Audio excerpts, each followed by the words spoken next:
ನಮಸ್ಕಾರ, ವಿವಿಸಿ ನ್ಯೂಸ್ ಬೀಟ್ಸ್ಗೆ ಸ್ವಾಗತ. ನಾನು ಸಮೀಕ್ಷಾ ಹೆಚ್ಆರ್. ಈಗ ಹೆಡ್ಲೈನ್ಸ್. ಇಂದಿನಿಂದ ವಿಧಾನಮಂಡಲ ಅಧಿವೇಶನ ಪ್ರಾರಂಭ. ಸರ್ಕಾರ ವರ್ಸಸ್ ವಿಪಕ್ಷಗಳ ನಡುವೆ ಮಹಾಕದನ ಸಾಧ್ಯತೆ. ಅಧಿವೇಶನ ವೇದಿಕೆಯಲ್ಲಿ ಸರ್ಕಾರವನ್ನ ಕಟ್ಟಿ ಹಾಕೋ ಪ್ಲಾನ್. ಧರ್ಮಸ್ಥಳ ಕೇಸ್ನಲ್ಲಿ ಎಸ್ಐಟಿ ಫೀಲ್ಡ್ಗಿಳಿದು ಇಂದಿಗೆ 16 ದಿನ. ಸೋಮವಾರ 17ನೇ ಪಾಯಿಂಟ್ನಲ್ಲಿ ಉತ್ಖನನ. ಇವತ್ತಾದ್ರೂ ಕುರುಹು ಸಿಗುತ್ತಾ ಎಂಬ ಕುತೂಹಲ. ಮೈಸೂರು ದಸರಾ ಮಹೋತ್ಸವಕ್ಕೆ ಶುರುವಾದ ತಯಾರಿ. ಅಂಬಾವಿಲಾಸ ಅರಮನೆ ಪ್ರವೇಶಿಸಿದ ಜಂಬೂ ಪಡೆ. 9 ದಸರಾ ಆನೆಗಳಿಗೆ ಸಾಂಪ್ರದಾಯಿಕ ಸ್ವಾಗತ.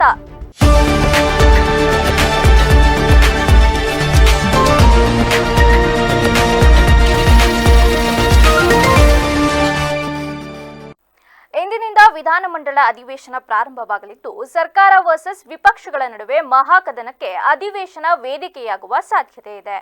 ಇಂದಿನಿಂದ ಆಗಸ್ಟ್ 22ರವರೆಗೂ ಅಧಿವೇಶನ ನಡೆಯಲಿದೆ. ವಿಪಕ್ಷಗಳಿಗೆ ಸರ್ಕಾರವನ್ನ ಕಟ್ಟಿ ಹಾಕಲು ಸಾಲು ಸಾಲು ಅಸ್ತ್ರಗಳಿವೆ.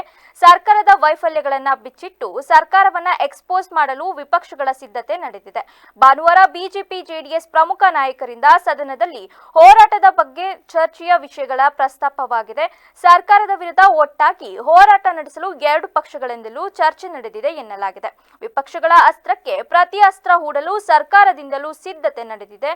ವಿಪಕ್ಷದ ಅಸ್ತ್ರಗಳಾದ ಚಿನ್ನಸ್ವಾಮಿ ಕಾಲ್ತುಳಿತ ಪ್ರಕರಣದಲ್ಲಿ 11 ಅಮಾಯಕ ಜೀವಗಳ ಸಾವು, ರಾಜ್ಯದಲ್ಲಿ ರಸಗೊಬ್ಬರದ ಕೊರತೆಯಿಂದ ರೈತರಿಗೆ ಸಮಸ್ಯೆ, ಧರ್ಮಸ್ಥಳದ ಕೊಲೆ ಪ್ರಕರಣ, ಎಸ್ಸಿ ಎಸ್ಪಿ ಟಿಎಸ್ಪಿ ಹಣವನ್ನ ಗ್ಯಾರಂಟಿ ಬಳಕೆಗೆ ಮಾಡಿಕೊಂಡಿರೋ ವಿಚಾರ, ವಿಪಕ್ಷಗಳ ಶಾಸಕರಿಗೆ ಅನುದಾನ ಕೊಡದೆ ಕೇವಲ ಆಡಳಿತ ಪಕ್ಷದ ಶಾಸಕರಿಗೆ ಮಾತ್ರ ಅನುದಾನ ಕೊಟ್ಟಿರೋ ವಿಚಾರ, ಮೈಸೂರಿನಲ್ಲಿ ಡ್ರಗ್ ಫ್ಯಾಕ್ಟರಿ ಪತ್ತೆ, ಮಂಗಳೂರು ದ್ವೇಷದ ಕೊಲೆ ಸೇರಿ ರಾಜ್ಯದಲ್ಲಿ ಕಾನೂನು ಸುವ್ಯವಸ್ಥೆ ಹದಗೆಟ್ಟಿರೋ ಹಲವು ವಿಷಯಗಳನ್ನ ಪ್ರಸ್ತಾಪ ಮಾಡಿ ಸರ್ಕಾರವನ್ನ ಕಟ್ಟಿ ಹಾಕೋ ಪ್ಲಾನ್ ನಡೆಸಿದೆ. ಧರ್ಮಸ್ಥಳದಲ್ಲಿ ಶವಗಳ ಹೂತಿಟ್ಟ ಆರೋಪ ಪ್ರಕರಣದಲ್ಲಿ ಎಸ್ಐಟಿ ಫೀಲ್ಡ್ಗಿಳಿದು ಇಂದಿಗೆ 16 ದಿನ ಕಳೆದಿದೆ. ಸೋಮವಾರ 17ನೇ ಪಾಯಿಂಟ್ನಲ್ಲಿ ಉತ್ಖನನ ನಡೆಯಲಿದ್ದು, ಯಾವುದಾದರೂ ಕುರುಹು ಸಿಗುತ್ತಾ ಎಂಬ ಕುತೂಹಲ ಮನೆ ಮಾಡಿದೆ. ಈಗಾಗಲೇ ಗುಂಡಿ ನಂಬರ್ 16ರಲ್ಲಿ ಉತ್ಖನನ ಮುಗಿದಿದೆ. ಆದರೆ ಸ್ಪಾಟ್ ನಂಬರ್ 13 ಇನ್ನೂ ಕಗ್ಗಂಟಾಗಿದೆ. ಭಾನುವಾರದ ರಜೆಯ ನಂತರ ಇಂದು ಮತ್ತೆ ಶೋಧ ಕಾರ್ಯ ನಡೆಯಲಿದೆ. ಒಟ್ಟು 30 ಸ್ಪಾಟ್ಗಳಲ್ಲಿ ಶವಗಳನ್ನ ಹೂತಿಟ್ಟಿರುವುದಾಗಿ ಅನಾಮಿಕ ತಿಳಿಸಿದ್ದಾನೆ. ಗ್ರಾಮದಲ್ಲಿ ದಿನಕ್ಕೊಂದು ಗುಡ್ಡವನ್ನ ಸುತ್ತಿಸುತ್ತಿದ್ದಾನೆ. ಸಮಾಧಿ ಶೋಧ ಜೊತೆಗೆ ಎಸ್ಐಟಿ ವಿಚಾರಣೆಯೂ ತೀವ್ರಗೊಂಡಿದೆ. ಧರ್ಮಸ್ಥಳ ಬೆಳ್ತಂಗಡಿಯ ನಿವೃತ್ತ ಅಧಿಕಾರಿಗಳ ಜೊತೆ ಸಮಾಲೋಚನೆ ನಡೆಸಿ ಎಸ್ಐಟಿ ಹಲವು ಮಾಹಿತಿ ಸಂಗ್ರಹಿಸಿದೆ. ಅಲ್ಲದೆ ಅನಾಮಿಕ ವ್ಯಕ್ತಿಯ ಎಲ್ಲ ಮಾಹಿತಿಗಳನ್ನ ಸಂಗ್ರಹಿಸುತ್ತಿದೆ. ಧರ್ಮಸ್ಥಳದ ನಿವೃತ್ತ ಠಾಣಾಧಿಕಾರಿಗಳಿಂದಲೂ ಮಾಹಿತಿ ಸಂಗ್ರಹ ಮಾಡಲಾಗಿದೆ. 20 ವರ್ಷ ನೇತ್ರಾವತಿ ಸಮೀಪ ಬಿಡಾರದಲ್ಲಿ ಅನಾಮಿಕ ವಾಸಿಸಿದ್ದ. ಎಸ್ಐಟಿ ಇದುವರೆಗೂ ನಡೆಸಿದ ಶೋಧದಲ್ಲಿ ಒಂದೇ ಒಂದು ಕುರುಹು ಪತ್ತೆಯಾಗಿಲ್ಲ. ಎಸ್ಐಟಿ ಅಧಿಕಾರಿಗಳಿಗೆ ಮಣ್ಣು ಅಗೆಸುವ ಕೆಲಸ ಇನ್ನು ಎಷ್ಟು ದಿನ ಎಂಬ ಪ್ರಶ್ನೆ ಉದ್ಭವಿಸಿದೆ. ಅನಾಮಿಕ ಹೇಳಿದ ರೀತಿ ಒಂದೇ ಒಂದು ಗುಂಡಿಯಲ್ಲೂ ಆರೋಪದ ಕುರುಹುಗಳು ಪತ್ತೆಯಾಗಿಲ್ಲ. ಇತ್ತ ಧರ್ಮಸ್ಥಳ ಗ್ರಾಮದಲ್ಲಿ ಶವ ಹೂತಿಟ್ಟ ಕೇಸ್ನಲ್ಲಿ ಹಲವು ವೈದ್ಯರಿಗೆ ನೋಟಿಸ್ ನೀಡುವ ಸಾಧ್ಯತೆ ಇದೆ. ಯುಡಿಆರ್ ಕೇಸ್ಗಳ ಮರಣೋತ್ತರ ವರದಿಗಳ ಬಗ್ಗೆ ಮಾಹಿತಿ ಪಡೆಯಲು ಈ ಕ್ರಮಕ್ಕೆ ಎಸ್ಐಟಿ ಮುಂದಾಗಿದೆ. ಇಂದು ಜಿಪಿಆರ್ನಿಂದ ಶೋಧ ನಡೆಯುವುದು ಅನುಮಾನ ಇದ್ದು, ಎಸ್ಐಟಿ ಮುಖ್ಯಸ್ಥ ಪ್ರಣಬ್ ಮೊಹಂತಿ ಮಂಗಳೂರು ಭೇಟಿ ರದ್ದುಗೊಳಿಸಿದ್ದಾರೆ. ಒಂದು ವೇಳೆ ಜಿಪಿಆರ್ ಬಂದ್ರೆ ಭೇಟಿ ನೀಡುವ ಪ್ಲಾನ್ ಇದೆ. ನಾಡಹಬ್ಬ ದಸರಾ ಮಹೋತ್ಸವದಲ್ಲಿ ಭಾಗವಹಿಸಲು ನಾಗರಹೊಳಿಯ ವೀರನಹೊಸಳ್ಳಿಯಿಂದ ಗಜಪಯಣದ ಮೂಲಕ ಆಗಮಿಸಿದ ಅಭಿಮನ್ಯು ನೇತೃತ್ವದ 9 ಆನೆಗಳಿಗೆ ಭಾನುವಾರ ಅರಮನೆ ಆವರಣದಲ್ಲಿ ವಿದ್ಯುಕ್ತವಾಗಿ ಸ್ವಾಗತ ನೀಡಿ ಬರಮಾಡಿಕೊಳ್ಳಲಾಯಿತು. ದಸರಾ ಮಹೋತ್ಸವದಲ್ಲಿ ಪಾಲ್ಗೊಳ್ಳಲು ಆಗಸ್ಟ್ 4ರಂದು ಗಜಪಯಣದ ಮೂಲಕ ಮೈಸೂರಿಗೆ ಆಗಮಿಸಿದ್ದ ಗಜಪಡೆ ಅರಣ್ಯ ಭವನದಲ್ಲಿ ವಾಸ್ತವ್ಯ ಹೂಡಿದ್ದವು.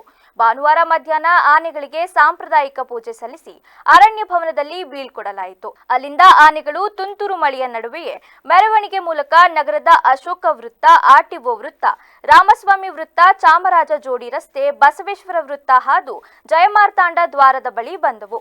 ಆನೆಗಳನ್ನ ಸಂಜೆ 6:50ಕ್ಕೆ ಶುಭ ಮಕರ ಗೋದಳಿ ಲಗ್ನದಲ್ಲಿ ಸ್ವಾಗತಿಸಲಾಯಿತು. ರಾಜ್ಯದಲ್ಲಿ ಇಂದಿನಿಂದ 5 ದಿನಗಳ ಕಾಲ ಭಾರಿ ಮಳೆಯಾಗಲಿದೆ ಎಂದು ಹವಾಮಾನ ಇಲಾಖೆ ಮುನ್ಸೂಚನೆ ನೀಡಿದೆ. ಉತ್ತರ ಒಳನಾಡು ಹಾಗೂ ದಕ್ಷಿಣ ಒಳನಾಡು ಜಿಲ್ಲೆಗಳಾದ ಬೆಳಗಾವಿ, ವಿಜಯಪುರ, ಬಾಗಲಕೋಟೆ, ಬೀದರ್, ಬೆಂಗಳೂರು ಗ್ರಾಮಾಂತರ, ಮಂಡ್ಯ, ಮೈಸೂರು, ರಾಮನಗರ, ಚಿತ್ರದುರ್ಗ ಸೇರಿ ಹಲವೆಡೆ ಅಧಿಕ ಮಳೆಯಾಗುವ ಸಾಧ್ಯತೆ ಇದ್ದು, ಆಗಸ್ಟ್ 16ರವರೆಗೆ ಧಾರಾಕಾರ ಮಳೆಯಾಗಲಿದೆ ಎಂದು ಹವಾಮಾನ ಇಲಾಖೆ ತಿಳಿಸಿದೆ. ಇನ್ನು ಕಳೆದ 2-3 ದಿನಗಳಿಂದ ಬೆಂಗಳೂರಿನಲ್ಲಿ ಭಾರಿ ಮಳೆಯಾಗುತ್ತಿದ್ದು, ಇಂದು ಕೂಡ ಮಧ್ಯಾಹ್ನದ ವೇಳೆಗೆ ಮಳೆ ಅಬ್ಬರಿಸುವ ನಿರೀಕ್ಷೆ ಇದೆ. ಮುಂದಿನ 5 ದಿನಗಳ ಕಾಲ ಇದೇ ಸ್ಥಿತಿ ಮುಂದುವರಿಯುವ ಸಾಧ್ಯತೆ ಇದೆ ಎಂದು ಮಾಹಿತಿ ನೀಡಿದೆ. ಬೆಂಗಳೂರಿನ 5 ವರ್ಷದ ಬಾಲಕಿ ಆರ್ಯ ಪ್ರಧಾನಿ ನರೇಂದ್ರ ಮೋದಿ ಅವರಿಗೆ ಬೆಂಗಳೂರಿನ ಹದಗೆಟ್ಟ ರಸ್ತೆಗಳು ಮತ್ತು ಭಾರಿ ಸಂಚಾರ ದಟ್ಟಣೆ ಕುರಿತು ಪತ್ರ ಬರೆದಿದ್ದಾಳೆ. ಶಾಲೆ ಮತ್ತು ಕಚೇರಿಗೆ ತಲುಪಲು ತಡವಾಗುತ್ತಿದೆ ಎಂದು ಪತ್ರದಲ್ಲಿ ಉಲ್ಲೇಖಿಸಿದ್ದು, ಸದ್ಯ ಈ ಪತ್ರ ಸಾಮಾಜಿಕ ಜಾಲತಾಣದಲ್ಲಿ ವೈರಲ್ ಆಗುತ್ತಿದೆ. ಬೆಂಗಳೂರಿಗೆ ಭಾನುವಾರ ಆಗಮಿಸಿದ್ದ ಪ್ರಧಾನಿ ನರೇಂದ್ರ ಮೋದಿ ನಮ್ಮ ಮೆಟ್ರೋ ಯೆಲ್ಲೋ ಲೈನ್ ಲೋಕಾರ್ಪಣೆ ಮಾಡಿದ್ರು. ಮತ್ತೊಂದೆಡೆ ಅದೇ ಸಮಯದಲ್ಲಿ 5 ವರ್ಷ ವಯಸ್ಸಿನ ಪುಟ್ಟ ಬಾಲಕಿಯೊಬ್ಬಳು ಬೆಂಗಳೂರಿನ ಹದಗೆಟ್ಟ ರಸ್ತೆ ಬಗ್ಗೆ ಹಾಗೂ ಸಂಚಾರ ದಟ್ಟಣೆ ಬಗ್ಗೆ ಪ್ರಧಾನಿಯವರಿಗೆ ಪತ್ರ ಬರೆದಿರುವುದು ಸಾಮಾಜಿಕ ಮಾಧ್ಯಮಗಳಲ್ಲಿ ವೈರಲ್ ಆಗಿದೆ. ಬೆಂಗಳೂರಿನ ನಿವಾಸಿ ಅಭಿರೂಪ್ ಎಂಬುವವರ ಪುತ್ರಿ ಆರ್ಯ ಪ್ರಧಾನಮಂತ್ರಿಗೆ ಪತ್ರ ಬರೆದಿದ್ದು, ನಗರದ ದೀರ್ಘಕಾಲದ ಸಂಚಾರ ಸಮಸ್ಯೆಗಳನ್ನು ಸರಿಪಡಿಸುವಂತೆ ಒತ್ತಾಯಿಸಿದ್ದಾಳೆ. ಈ ಕುರಿತು ಅಭಿರೂಪ್ ಅವರು ಸಾಮಾಜಿಕ ಮಾಧ್ಯಮ ಎಕ್ಸ್ ನಲ್ಲಿ ಸಂದೇಶ ಪ್ರಕಟಿಸಿ ಮಾಹಿತಿ ಹಂಚಿಕೊಂಡಿದ್ದಾರೆ. ಇನ್ನು ಬಾಲಕಿ ಆರ್ಯ ಮೋದಿಗೆ ಬರೆದ ಪತ್ರದಲ್ಲಿ, ನರೇಂದ್ರ ಮೋದಿಜಿ, ಬೆಂಗಳೂರಿನಲ್ಲಿ ವಿಪರೀತ ಟ್ರಾಫಿಕ್ ಇದ್ದು ನಾವು ಶಾಲೆ ಹಾಗೂ ಕಚೇರಿಗಳಿಗೆ ತಡವಾಗಿ ತಲುಪುತ್ತಿದ್ದೇವೆ. ರಸ್ತೆ ತುಂಬಾ ಕೆಟ್ಟದಾಗಿದೆ, ದಯಮಾಡಿ ಸಹಾಯ ಮಾಡಿ ಎಂದು ಉಲ್ಲೇಖಿಸಿದ್ದಾಳೆ. ಸದ್ಯ ಪುಟಾಣಿ ಬಾಲಕಿ ಪ್ರಧಾನಿಗೆ ಬರೆದ ಪತ್ರದ ಬಗ್ಗೆ ಅನೇಕರು ಸಹಾನುಭೂತಿ ವ್ಯಕ್ತಪಡಿಸಿದ್ದಾರೆ. ಪರೀಕ್ಷೆಯಲ್ಲಿ ಯಾವ ಪ್ರಶ್ನೆ ಬರುತ್ತೆ, ಯಾವುದು ಬರಲ್ಲ ಎಂದು ನೆನಪಲ್ಲಿಟ್ಕೊಳ್ಳಲು ಮಕ್ಕಳು ಇಡೀ ಪುಸ್ತಕವನ್ನ ಕಂಠಪಾಠ ಮಾಡುತ್ತಿದ್ರು. ಎಷ್ಟು ದಿನ ಮನೆಯಲ್ಲಿ ಓದ್ಕೊಂಡು ಹೋಗಿ ಶಾಲಾ ಮಕ್ಕಳು ಪರೀಕ್ಷೆ ಬರೆತಿದ್ರು. ಇನ್ಮುಂದೆ ಇದಕ್ಕೆ ಟೆನ್ಷನ್ ಬೇಡ ಎಂದು ವಿದ್ಯಾರ್ಥಿಗಳಿಗೆ ಪರೀಕ್ಷೆಯಲ್ಲಿ ಉತ್ತರ ಬರೆಯಲು ಕೈಗೆ ಪುಸ್ತಕವನ್ನೇ ಕೊಡ್ತಾರಂತೆ. ಹೌದು, ಕೇಂದ್ರೀಯ ಪ್ರೌಢಶಿಕ್ಷಣ ಮಂಡಳಿಯು 9ನೇ ತರಗತಿ ಓದುವ ವಿದ್ಯಾರ್ಥಿಗಳಿಗೆ ತೆರೆದ ಪುಸ್ತಕ ಪರೀಕ್ಷಾ ಪದ್ಧತಿಯನ್ನ ಜಾರಿಗೆ ತರಲು ಮುಂದಾಗಿದೆ. ಅಂದ್ರೆ ಇನ್ಮುಂದೆ ಪುಸ್ತಕ ನೋಡಿ ಪರೀಕ್ಷೆ ಬರೆಯುವ ಅವಕಾಶವನ್ನ ನೀಡಲಾಗುತ್ತಿದೆ. 2026-27ರಿಂದ ಇದು ಜಾರಿಗೆ ಬರಲಿದ್ದು, ಶಾಲೆಗಳಲ್ಲಿ ವಿದ್ಯಾರ್ಥಿಗಳ ಸಾಮರ್ಥ್ಯ ಕೌಶಲಕ್ಕೆ ಇಲ್ಲಿ ಹೆಚ್ಚಿನ ಸಮಯ ನೀಡಲಾಗುತ್ತೆ. ಕೇಂದ್ರೀಯ ಮಾಧ್ಯಮ ಶಿಕ್ಷಣ ಮಂಡಳಿ ಪರೀಕ್ಷಾ ಪದ್ಧತಿಯಲ್ಲಿ ಬದಲಾವಣೆ ನೀಡಲಾಗಿದೆ. ಮುಂದಿನ ಶೈಕ್ಷಣಿಕ ವರ್ಷದಿಂದ ತೆರೆದ ಪುಸ್ತಕ ಪರೀಕ್ಷಾ ಪದ್ಧತಿ ಜಾರಿ ಮಾಡಲಾಗುತ್ತಿದೆ. ಹಳೆಯ ಪರೀಕ್ಷಾ ಪದ್ಧತಿ ಕಂಠಪಾಠಕ್ಕೆ ಸಮಯ ಕೊಡುತ್ತೆ ಅನ್ನೋ ವಾದ ಇತ್ತು. ಇದೀಗ ಹೊಸ ಪರೀಕ್ಷಾ ಪದ್ಧತಿ ವಿದ್ಯಾರ್ಥಿಗಳ ಸಾಮರ್ಥ್ಯವನ್ನ ಗಣನೆಗೆ ತೆಗೆದುಕೊಳ್ಳಲಾಗುತ್ತೆ. ಇಂಥ ಕ್ರಮ ಆಯ್ಕೆ ಮಾಡುವ ಅನುಸರಿಸುವ ಹಕ್ಕು ಆಯಾ ಶಾಲೆಗಳಿಗೆ ಬಿಟ್ಟಿರುತ್ತದೆ. NCFSE 2023 ಮತ್ತು NEP 2020ಕ್ಕೆ ಇದು ಅನುಗುಣವಾಗಿ ಈ ಪ್ರಸ್ತಾವನೆ ಇದೆ. 9ನೇ ತರಗತಿ ವಿದ್ಯಾರ್ಥಿಗಳಿಗೆ ಶಾಲೆಯಲ್ಲಿನ ಗಣಿತ, ವಿಜ್ಞಾನ ಮತ್ತು ಸಮಾಜ ವಿಜ್ಞಾನ ಈ ವಿಷಯಗಳನ್ನು ಪುಸ್ತಕ ಮೌಲ್ಯಮಾಪನ ಒಳಗೊಂಡಿದೆ ಎಂದು ಹೇಳಲಾಗುತ್ತಿದೆ. ಇತ್ತೀಚೆಗೆ ಎಟಿಎಂನಲ್ಲಿ ಮಹಿಳೆಯ ಹಣವನ್ನ ಬಿಡಿಸಿಕೊಂಡು ಪರಾರಿಯಾಗಿದ್ದ ಚಾಲಾಕಿ ಕಳ್ಳನನ್ನ 1 ವಾರದೊಳಗೆ ಬಂಧಿಸಿದ ಪೊಲೀಸರು ಆರೋಪಿಯನ್ನ ನ್ಯಾಯಾಂಗ ಬಂಧನಕ್ಕೆ ಒಪ್ಪಿಸಿದ್ದಾರೆ. ಕಳೆದ ವಾರ ಬೇಲೂರು ತಾಲೂಕಿನ ಗೋಣಿಬೀಡು ಹೋಬಳಿಯ ಉದಸೆ ಗ್ರಾಮದ ಪವಿತ್ರ ಎಂಬುವವರು ತಮ್ಮ ಮೊಮ್ಮಗನೊಂದಿಗೆ ಸರ್ಕಾರಿ ಆಸ್ಪತ್ರೆಗೆ ಬಂದು ನಂತರ ಔಷಧಿಗಾಗಿ ಹತ್ತಿರದ SBI ಎಟಿಎಂನಲ್ಲಿ ಹಣ ಬಿಡಿಸಲು ಬಂದ ಸಂದರ್ಭದಲ್ಲಿ ಎಟಿಎಂ ಹಣ ಬರದ ಹಿನ್ನೆಲೆ ಶಿರಾ ಗ್ರಾಮದ ಅರುಣ್ ಎಂಬ ಚಾಲಾಕಿ ಕಳ್ಳ ತನ್ನ ಕೈಚಳಕ ತೋರಿ ಹಣ ಬಿಡಿಸಿಕೊಳ್ಳುವ ನೆಪದಲ್ಲಿ ಎಟಿಎಂ ಬಳಸಿ ಸುಮಾರು 18,000 ರೂಗಳನ್ನು ಬಿಡಿಸಿಕೊಂಡು ಪರಾರಿಯಾಗಿದ್ದ. ನಂತರ ಪವಿತ್ರ ಮೊಬೈಲ್ಗೆ ಹಣ ಡ್ರಾ ಆಗಿರುವ ಬಗ್ಗೆ ಮಾಹಿತಿ ಬಂದ ತಕ್ಷಣ ಪೊಲೀಸ್ ಇಲಾಖೆಗೆ ದೂರು ನೀಡಿದ್ರು. ತಕ್ಷಣ ಕಾರ್ಯಪ್ರವೃತ್ತರಾದ ಸಿಪಿಐ ರೇವಣ್ಣ ಹಾಗೂ PSI SG ಪಾಟೀಲ್ ನೇತೃತ್ವದ ತಂಡ ಸಿಸಿ ಕ್ಯಾಮೆರಾ ಹಾಗೂ ಆತನ ಚಲನವಲನ ಬಗ್ಗೆ ಮಾಹಿತಿ ತಿಳಿದುಕೊಂಡು ಬಲೆ ಬೀಸಿದ್ರು. 1 ವಾರಕ್ಕೆ ಸರಿಯಾಗಿ ಮತ್ತೆ ಎಟಿಎಂ ಬಳಿ ಅನುಮಾನಾಸ್ಪದವಾಗಿ ತಿರುಗುತ್ತಿದ್ದ ಈತನನ್ನ ತಕ್ಷಣವೇ ಸ್ಥಳದಲ್ಲಿದ್ದ ಪೊಲೀಸರು ಆತನನ್ನ ಹಿಡಿದು ತೀವ್ರ ವಿಚಾರಣೆ ನಡೆಸಿದಾಗ ಎಟಿಎಂ ಕಾರ್ಡ್ ಕದ್ದು ಹಣ ಬಿಡಿಸಿರುವುದು ತಿಳಿದು ಬಂದಿದ್ದು, 1 ವಾರಕ್ಕೆ ಸರಿಯಾಗಿ ಮತ್ತೆ ಎಟಿಎಂ ಬಳಿ ಅನುಮಾನಾಸ್ಪದವಾಗಿ ತಿರುಗುತ್ತಿದ್ದ ಈತನನ್ನ ತಕ್ಷಣವೇ ಸ್ಥಳದಲ್ಲಿದ್ದ ಪೊಲೀಸರು ಆತನನ್ನ ಹಿಡಿದು ತೀವ್ರ ವಿಚಾರಣೆ ನಡೆಸಿದಾಗ ಎಟಿಎಂ ಕಾರ್ಡ್ ಕದ್ದು ಹಣ ಬಿಡಿಸಿರುವುದು ತಿಳಿದು ಬಂದಿದ್ದು, ಸದ್ಯ ಚಾಲಾಕಿ ಕಳ್ಳನನ್ನ ಬಂಧಿಸಿ ಪೊಲೀಸರು ಆರೋಪಿಯನ್ನ ನ್ಯಾಯಾಂಗ ಬಂಧನಕ್ಕೆ ಒಪ್ಪಿಸಿದ್ದಾರೆ.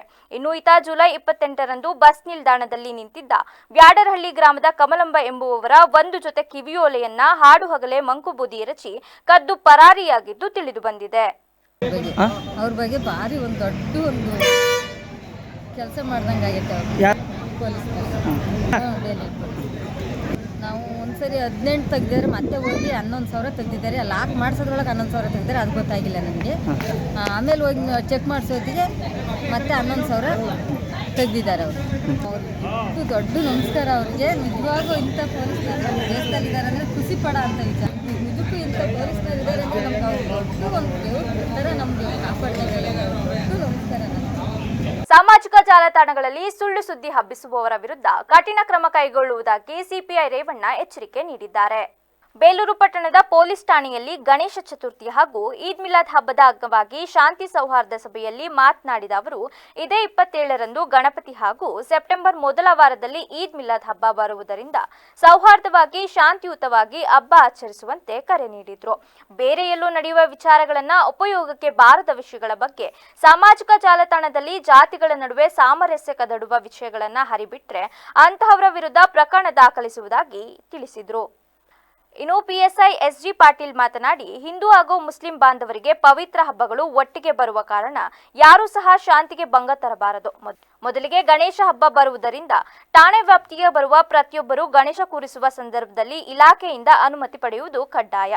ನಂತರ 9 ದಿನಕ್ಕೆ ಸರಿಯಾಗಿ ಈದ್ ಮಿಲಾದ್ ಬರುವುದರಿಂದ ಅಂದು ಮೆರವಣಿಗೆ ಇರುವುದರಿಂದ ಯಾವುದೇ ಗಣೇಶ ವಿಸರ್ಜನೆಗೆ ಅವಕಾಶ ನೀಡುವುದಿಲ್ಲ ಎಂದು ಮಾಹಿತಿ ನೀಡಿದರು. ಅದನ್ನ ನಿಮ್ಗೆ ಹೇಳೋದಕ್ಕಿಂತಲೂ ನಾವು ಗಣಪತಿ ಯಾರು ಇರ್ತಾರೋ ಅಂತವ್ರಿಗೆ ಹೇಳಲಿಕ್ಕೆ ಮಾತಾಡೋದು ಅವಶ್ಯಕತೆ ಇದೆ. ಆಗ ಅವ್ರಿಗೆ ಹೇಳ್ತೀನಿ, ಇಲ್ಲಿ ನಮ್ದ್ರಲ್ಲಿ ಶಾಂತಿ ಸೌಹಾರ್ದತೆ ಮತ್ತೇನಪ್ಪ ಏನೇ ಸಮಸ್ಯೆಗಳು ಬಂದ್ರೆ ಅದನ್ನ ಸಮಸ್ಯೆಯನ್ನ ಆ ಕ್ಷಣಕ್ಕೆ ನಾವು ಅದನ್ನ ಕಡಿಮೆ ಮಾಡ್ಕೋಬೇಕು. ಮತ್ತೆ ಬುದ್ಧಿವಂತರಾದವರು ಎಲ್ಲಿ ತಪ್ಪು ಮಾಡ್ತಾರೋ ಅವ್ರನ್ನ ತಕ್ಷಣ ತೆಗೆದು ನಿಲ್ಲಿಸಿ ನಮ್ಮ ಮುಖಾಂತರವೇ ಅಥವಾ ನಿಮ್ಮ ಮುಖಾಂತರ ಬಗೆಹರಿಸುವಂತ ಕೆಲಸವನ್ನ ಮಾಡಬೇಕು. ತಪ್ಪಾಗಿರುತ್ತೆ, ತಪ್ಪನ್ನ ದೊಡ್ಡ ಮಾಡಕ್ ಹೋಗ್ಬಾರ್ದು ಆ ಸಮಯದಲ್ಲಿ.